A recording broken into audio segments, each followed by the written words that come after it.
অনেক দিন আগের কথা। এক গ্রামে ছিল এক গরিব মেয়ে, নাম তার লায়লা। লায়লা খুব পরিশ্রমী ও মিষ্টি স্বভাবের ছিল।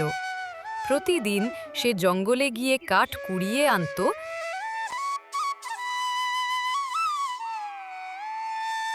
আর সেই কাঠ বিক্রি করে মায়ের জন্য খাবার কিনত।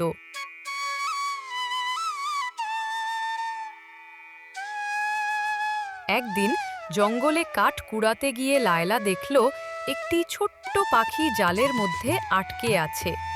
সে তাড়াতাড়ি গিয়ে পাখিটিকে মুক্ত করে দিল। পাখিটি হঠাৎ জাদুর আলোয় ঝলমল করে এক সুন্দর পরীতে পরিণত হলো। পরী বলল, তুমি খুব ভালো মেয়ে লায়লা, তুমি বিনিময়ে কিছু না চেয়ে সাহায্য করেছ, তাই আমি তোমাকে একটি উপহার দিচ্ছি। সে একটি ছোট সোনালি ফুল দিল। পরী বলল, এই ফুলটি তোমার হৃদয়ের ইচ্ছা পূরণ করবে, তবে শুধু একবার। লায়লা বাড়ি ফিরে ফুলটি মায়ের হাতে দিল। মা বলল, আমার ইচ্ছা শুধু তুমি সুখে থাকো।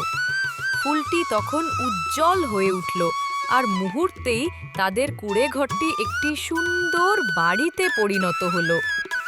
এরপর থেকে লায়লা ও তার মা সুখে শান্তিতে বসবাস করতে লাগলো। মাঝে মাঝে